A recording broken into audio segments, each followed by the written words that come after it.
Hi dears, അസ്സലാമലൈക്കും. എന്തൊക്കെയുണ്ട് വിശേഷങ്ങൾ? എല്ലാവർക്കും സുഖമല്ലേ? നമ്മളിങ്ങനെ വന്നാൽ കേട്ടോ, കുട്ടികളെ അംഗനവാടിയിലാക്കിയിട്ട് നമ്മളിങ്ങനെ വന്ന് ഇവിടെ വെയിറ്റ് ചെയ്താണ്ടിരിക്കുകയാണ്. വേറെ എന്താണ് വിശേഷങ്ങളൊക്കെ? അപ്പം നോമ്പൊന്ന് 24 എല്ലാവരും ഡ്രസ്സൊക്കെ എടുത്തോ?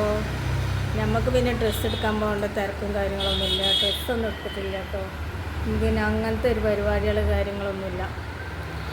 എന്തായാലും നമ്മളിത് അവിടെ ഇങ്ങനെ വന്നിരിക്കുന്നു. ഇപ്പോൾ കുറച്ച് കഴിഞ്ഞാൽ വീട്ടിൽ പോകും. ഇനി കുറച്ച് കഴിഞ്ഞാൽ അവിടുന്ന് 3 മണിക്ക് ഇങ്ങോട്ട് തന്നെ വരണ്ടേ കുട്ടികളെ വിളിക്കാനെന്നുള്ള സങ്കടത്തിലിരിക്കുക. കയറ്റം കയറി അങ്ങ് പോകാൻ വയ്യ, ഭയങ്കര ചൂട്.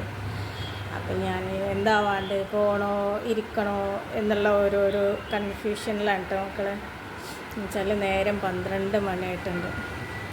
ഞാൻ കുറച്ച് നേരം ലൈവ് വരണമെന്ന് വിചാരിച്ചു, പക്ഷേ ലൈവ് വരാൻ പറ്റിയില്ല. അവിടെ ആളുണ്ടായിരുന്നു, വേറെ ഇടയ്ക്കൊക്കെ വന്ന് അങ്ങനെ ഒത്തിരിട്ട് സംസാരിച്ചു. കടൻ്റെ കാര്യം എന്തായി എന്നൊക്കെ ചോദിച്ചു. അപ്പം അങ്ങനെ ഇന്ന് നേരം വൈകിട്ടോ. അപ്പം ഞാൻ ലൈവ് വന്നില്ല. ഇനിയിപ്പോൾ അങ്ങോട്ട് കയറിപ്പോണോ? 1 മണിക്കൂറുണ്ട്. ഇപ്പത്തിന് 3 മണിയാവും. 3 മണിയാകുമ്പോഴത്തേനും ഇങ്ങോട്ട് ഇറങ്ങി വരുവാണ്. എന്താ വേണ്ടതെന്ന് ഇങ്ങനെ ആലോചിച്ചിരിക്കുക. പോയാലവിടെ പണികളുണ്ട്, ഡ്രസ്സ് കഴുകിടാനൊക്കെ ഉണ്ട്. അപ്പോൾ കുട്ടികളെ അംഗനവാടിക്ക് ഇറക്കാൻ പോകണോണ്ട് പിന്നെ ബസ് ഉണ്ട് കേട്ടോ. ഡ്രസ്സ് കഴുകിടാനൊന്നും ഇല്ല. ഇങ്ങോട്ട് പിടിച്ചാൽ ലൈറ്റ് ഇങ്ങനെ ക്ലിയർ ഇല്ല കേട്ടോ, സ്ക്രീന് ക്ലിയർ ഇല്ല. അരീക്കോട്ടേക്കുള്ള ബസ്സാണ് പോകുന്നത്.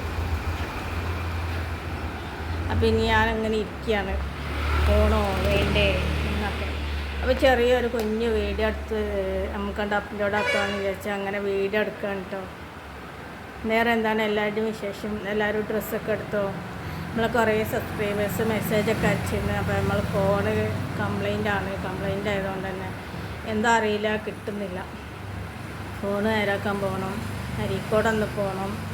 അതിൽ 27 പൈസ കിട്ടിയിട്ട് വേണം അരീക്കോട്ടേക്ക് പോകാൻ എന്ന് ആലോചിച്ചിരിക്കുക. ആരാ നമുക്ക് 27 പൈസ തരാം? പണ്ടൊക്കെ കുട്ടിക്കാലത്തെ കാര്യങ്ങളിങ്ങനെ ഓർമ്മ വരുന്നത്.